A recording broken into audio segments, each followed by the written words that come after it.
Hey guys, it's Abbie here. How's it going? I have successfully managed to catch a dry spell in between the constant showers we have had today.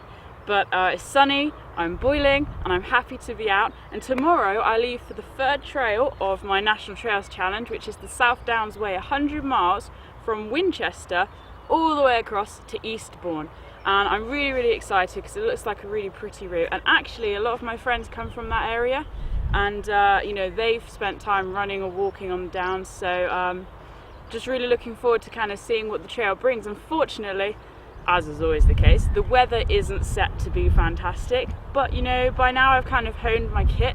I know how to keep things dry, and I am completely excited and really looking forward to getting back on the trail.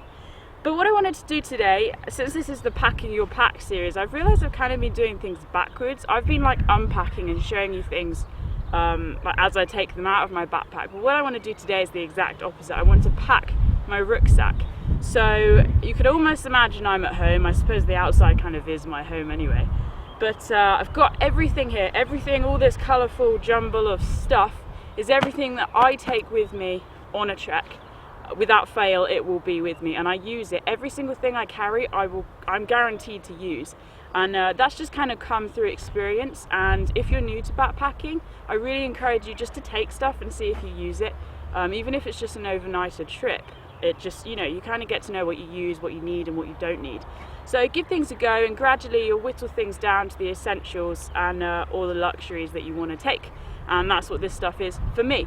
So let's begin by starting off with the rucksack. Since it's a 100-mile trek, I can just about get away with my 48-litre pack.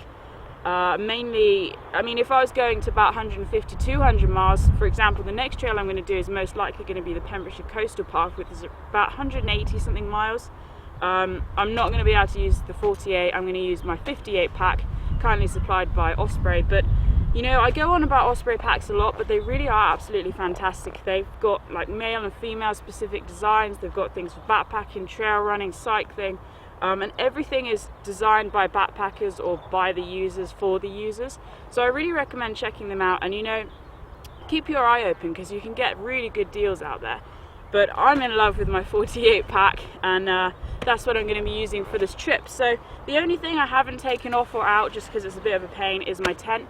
This is the Hillyberg Acto, so it's a one-man backpacking tent, pretty pricey, but it stands or withstands all the weather. I absolutely love it. The only thing I'm not such a fan of is when it, you know, there's big temperature differences, the condensation can be pretty bad. So it just means the stuff inside of your tent gets a bit wet. So I'm not a fan of that, but otherwise that tent is a lifesaver. I absolutely love it and really recommend it. I've done a separate review, so I'm not going to blabber on for too long about it. Anyway, as the sun goes in, let's begin. How should we begin? Let's pack the main compartment, shall we? So, I have my rucksack. My rucksack will have a rucksack waterproof cover. This rucksack doesn't have one built in, so I bought one separately. But that's just kind of my external layer. I pretty much always keep that on just because it kind of keeps things together anyway. Then you've got the rucksack itself, and then next up, I have my rucksack liner. I bought this for about £2 off of eBay. It's literally a giant plastic bag, just a little bit more durable. So the first thing that always goes in is my sleeping bag. This sleeping bag is about 5 years old. I think it's a 3 or 4 season sleeping bag. It was originally from Blacks. I'm not the biggest Blacks fan, but hey, it's withstood the test of time. It's been up Kilimanjaro, it's been all across the country.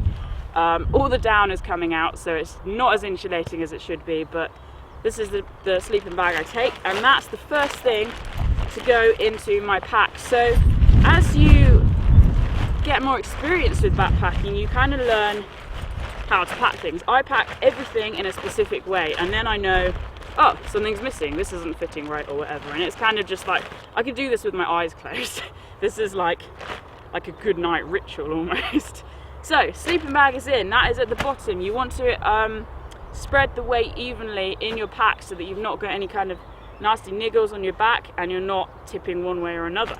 So next thing to go in is my sleeping pad. This is the Thermarest Venture, I think it is, or Traveller or something like that. Anyway, it's a sleeping mat. If you don't know what Thermarest is just the brand name. So that goes in next. Rolls up pretty small. If you have a kind of a bigger pad, a lot of people want to put that on the outside of the pack, so you kind of see the DV kids wandering around with these huge packs.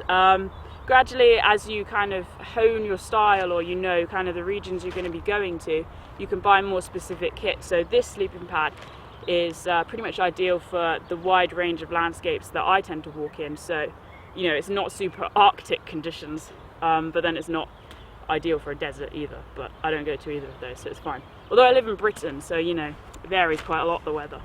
Anyway, next up, jet boils. So this is a system for boiling water. This boils water, a litre of water, in 2 minutes. So in here I have a lighter, and that's simply because recently the spark button has been playing up and I fixed it, but just in case I've got a lighter. Then I have the jet boil gas itself. It doesn't have to be specifically jet boil gas to go with the jet boil, but it's cheap actually, and it fits quite nicely inside of there.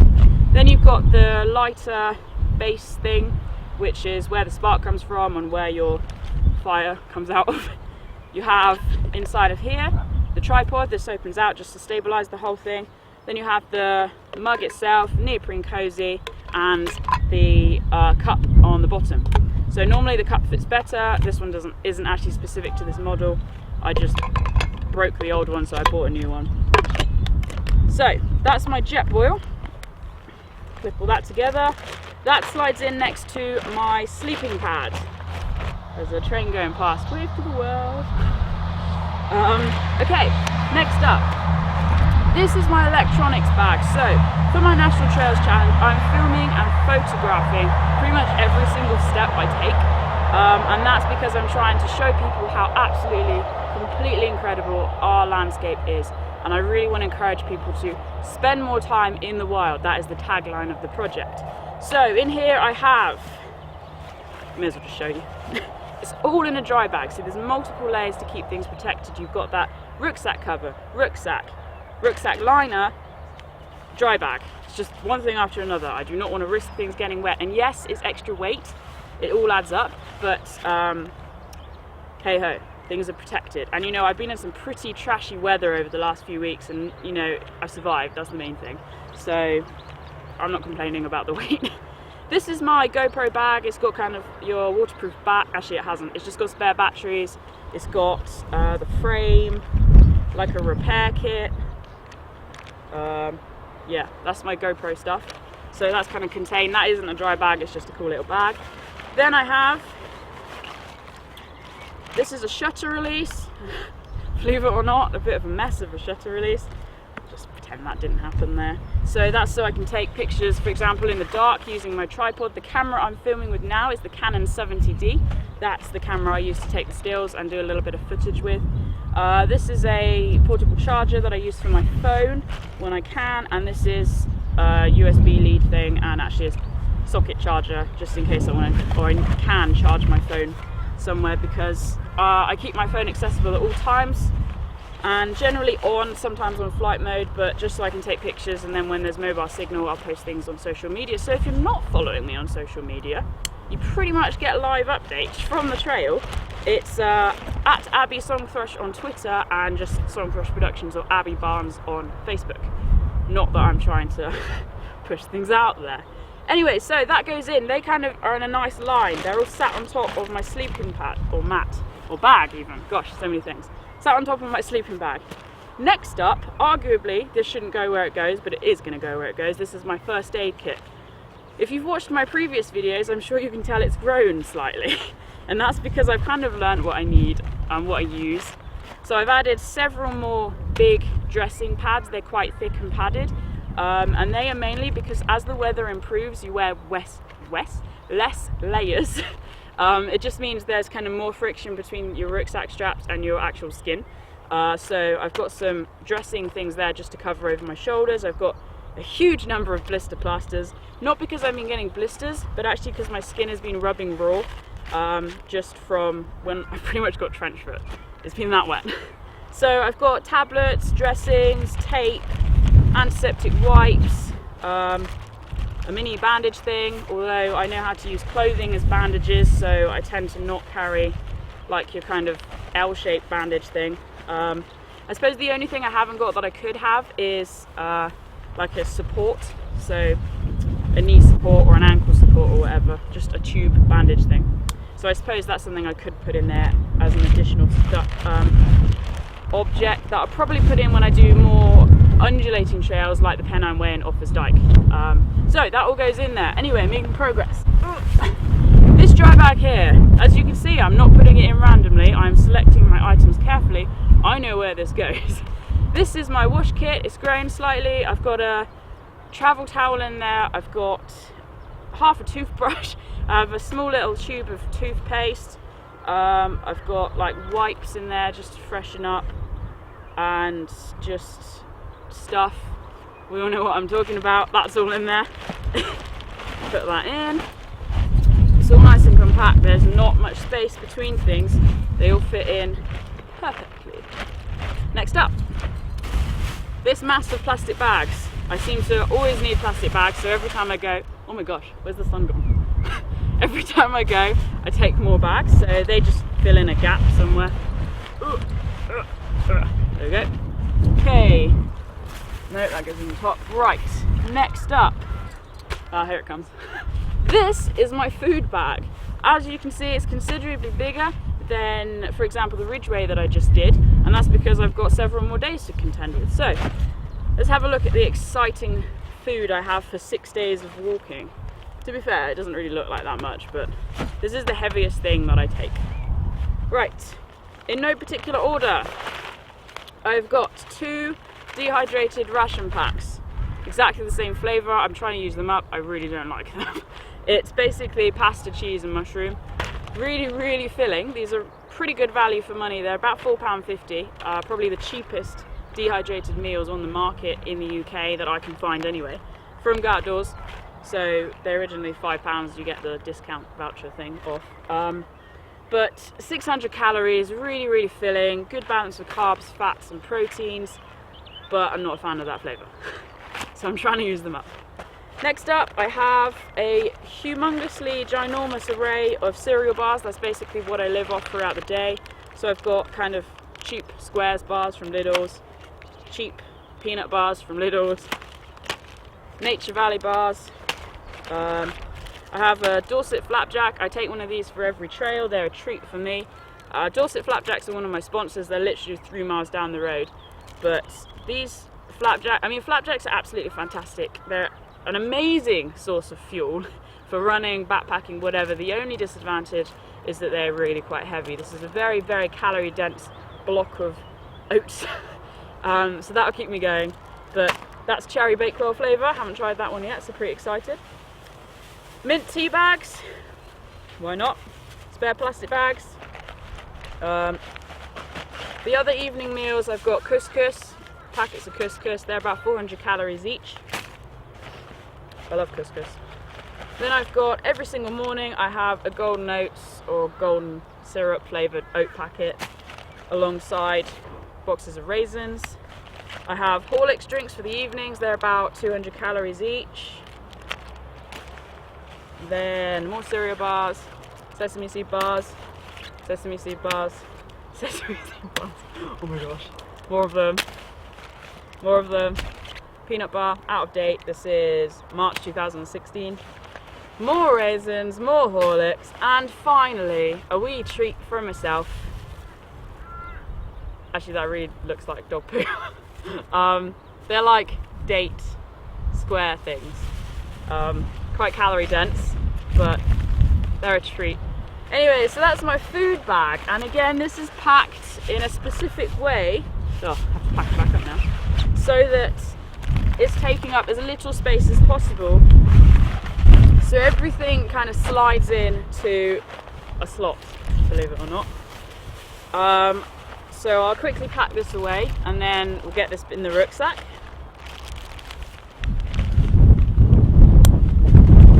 Okay, so that's my food bag packed. I try really hard when I'm doing up dry bags to obviously capture as little air as possible, just so that it means things fit together. If you're wondering about my calorie intake, don't ask. I don't eat enough on the trail, I fully accept that. I always come back having lost a significant amount of body fat. But to be honest, it's just the way I am. I quite enjoy the feeling of feeling hungry on the trail, and it kind of makes me push harder. I know for longer trails, for example, Pennine Way, Pembrokeshire Coastal Path, I am considerably going to up my calorie intake, or I am going to up my calorie intake. But I tend to eat about 2,000 calories on the trail, but I'm going to be burning way more than that because I do big mileages. Why do I do big mileages? Well, I enjoy the challenge. I like short days. I like, say, 14 miles just because it's nice to stroll along and be able to make the most of the weather, but I also really like that kind of, right, I need to get my head down, I've got to get to my destination by this time, and it's just the way I work. But everybody walks for different reasons, and to be honest, that is one of the reasons why I walk. I enjoy making each trail a challenge. That's just literally how I work mentally. It just makes it that little bit more rewarding for me. Anyway, next up, nearly there. Ooh, clothes bag. Right, this is getting a little bit bigger. So in here I have one other pair of trousers. I'll obviously be wearing another pair of walking trousers. They are Caramel, they're black, they're zip off just in case it gets hot or I want to ventilate underneath waterproof trousers. I really like zip off trousers. I then have a jumper that is 30 years old. My dad had it 30 years ago and I've inherited it and I still wear it. It's perfectly fine. It's a Jack Wolfskin jumper. Then I have two spare walking shirts, one of which I will wear like halfway through. I'll swap with whatever it is I've been wearing previously, and the other one I sleep in. And then I've got a few pairs of underwear. I tend to change underwear every other day, and I think that's literally everything I have in there. Oh, spare walking socks. So that's the next thing to go in, and you'll see that once this goes in, you're pretty much out of space. This is always the hardest thing to get in as well.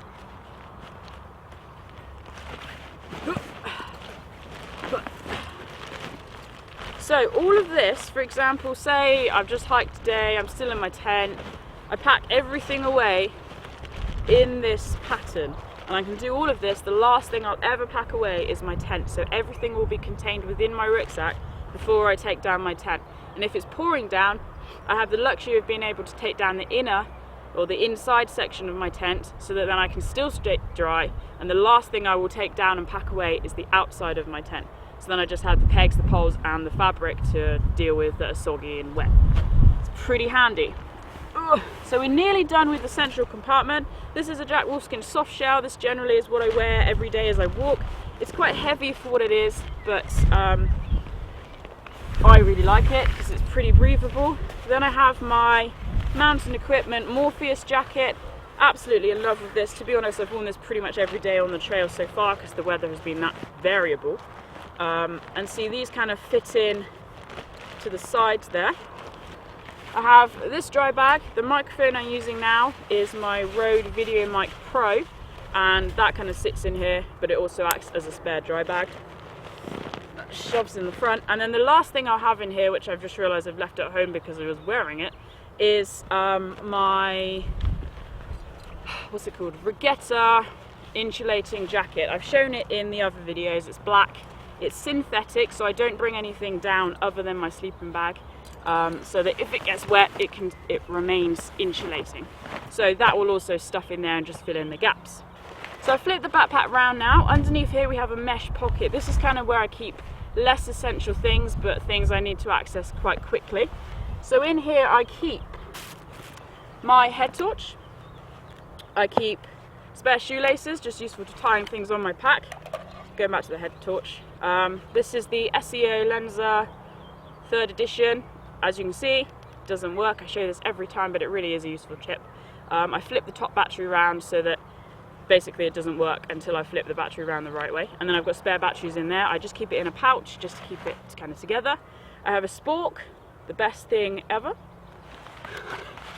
Then I have this. It is actually a Rescue Pastels tin. But inside of here I have matches and spare striker bases. Again, just in case my lighter runs out, and if the spark thing goes on my Jetboil, it just gives me that second option to make sure I can light my stove, because I have been caught out many times not being able to light it. Right, so done the inner, we've done the bottom of the top, or the underneath of the top. Let's do the top of the top. So in here I keep apparently a spare plastic bag. That shouldn't be in there. Next up, this array of tubes. So in here I've got heat rub, ibuprofen gel and antiseptic cream. So the gel and the rub are for my shoulder, so I have a trap injury there, and that's if it gets unbearable, I just have to put something on it. I try not to most of the time, haven't had to so far, but they're just kind of just in case. And then the antiseptic cream is, I'm not going to lie, feet get pretty bad on the trail, so they're for my feet. Then I have hand rub or hand gel, just to wash my hands if I need to do a wilderness pee. And then I've got, these are high five electrolyte tablets, so I have one of those every single day. These are ones that have got kind of that vitamin mineral balance, because obviously I'm not getting an intake of fruit or vegetables at all, really. And that's something I really don't like about being on the trail. So if I ever go past like a cheap supermarket, I will just grab a banana or whatever I can, utilize the opportunity, try to get some vitamins back into me, as opposed to just dining on carbs the whole time. But anyway, this is an electrolyte solution, so I have one of these every single day. And then I've got sun cream, yet to use it, probably should have done, but I've got it anyway. And then finally in the top pocket I have this dry bag. So in here is my wallet. Let's have a look. Yeah, wallet. I've got a New Testament book in there that I sometimes read to inspire me, and that is it, a packet of tissues as well. So, top pocket done. We are nearly there now, folks. Just whilst I'm facing this way, I've got a random squares bar thing and a sesame seed bar, so I don't have to dig out the food pouch every single day, or you know, whenever I'm hungry. I'll keep things that I want to eat that day in a hip pocket, so I can literally walk and drink on the trail. For example, just finished doing the Ridgeway, as I mentioned. One of the days I had 20 miles. I started really late because I waited for the weather to pass, and I literally stopped once just to pee. Ideally I should have been peeing more than that, but I was dehydrated to start off with. But that's not the point. I only stopped once because fortunately I've built up that level of endurance to keep walking, but also I can drink and eat as I move, just because that's how I've managed to develop my skills, I suppose. So we're now on the front pocket. Instant access to waterproof cover. This is the large. The medium-sized waterproof cover would cover this pack, but it just means it's very tight to access everything. I quite like things being slack, so it doesn't put me off actually getting stuff out. Then I have a woolly hat. Sometimes wear that at night. I've got gloves, and a buff. One pair of gloves for if I really want to wear them and it's pouring down, and another one for keeping dry.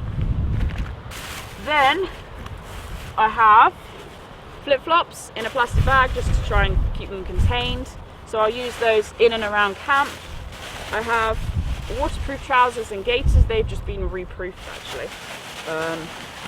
Really handy to have in this country because it gets wet. Then finally, map case. Actually been yet to use that because my Morpheus waterproof jacket has a front map pocket, so I just keep everything in there and literally get it out as and when I need to. And so far on the trails the signage has been absolutely spectacular, to be honest, so I haven't really needed to look at my map every 2 minutes. The guidebook I'm going to be using is the South Downs Way Trailblazer Guide. This is the 2015 edition. It's the 5th edition. Considering it's 100 miles, it's relatively thin. Normally I would be bringing an OS map or like a Harvey map along with whilst I'm on the trail, but to be honest this trail seems really straightforward. It's kind of just walking a straight line along the chalk hill. So what I've done in here, or what it's got kind of distances between key places. It's got itineraries to help you plan your route. It's got kind of what to take. It's got things to look out for. Then it's got the hand-drawn maps to kind of direct you. I'm not a big fan of hand-drawn maps, I'm not going to lie. I tend to get lost, but that's where the signs come in handy. And then it also got places to stay. It's got like campsites, B&Bs, places of interest, and I just quite like these. I think they're really nice, so I tend to write all over them, write memories, keep a note of everything, just because it's what I like to do. Look back through them in the future. Packet of tissues, shove that somewhere. So this here is my notebook, so every evening I write about the day's experiences. That just helps with my blog. Then I've got my itinerary written down, contact numbers for campsites, etc, and also maps. For example, the trails never finish right outside of railway stations, so I print off Google Maps just to make sure I know where I'm going, train times, tickets, etc. That's that. So final things then. Stretch. I have 2 flasks here. These will be full of water, just aluminium flasks, really nice and light. Then I have my water to go bottle, which is this one. So this is quite heavy, but it's worth taking, and I used it every single day on the Ridgeway. It's basically a filter bottle, so it just means that pop the water in there, pop your filter in, and as you drink it, it's kind of cleaning that water, making it safe to drink. So the Ridgeway had water taps the whole way, and yes, it is supposed to be potable water, but it's always nice to just make sure and to be secure in the fact that what you're drinking is safe. So final things, this is the bag I use for my DSLR. This kind of straps on my front, so in here I have spare batteries, SD cards and accessible GoPro stuff. This is the GoPro that I film with, believe it or not, sad times, is a selfie stick. So it just means I can walk along and be like, hey guys. And then obviously that's got a protective cap on there, and apparently it's rusting as well. But that is it.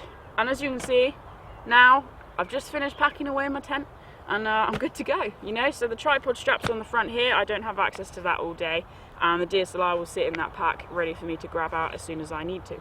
So that's it. That is everything I'm going to take on the South Downs Way. Food, clothes, maps, drink, everything. And it's all contained in this backpack, and I just find it so smart and awesome how just everything you carry is everything that you need for like 6 days or however long you're going for. I just really like the fact that it's so contained. And I'm really starting to like personalize my pack as well, so I've got little things hanging off of it, like notes and presents from people.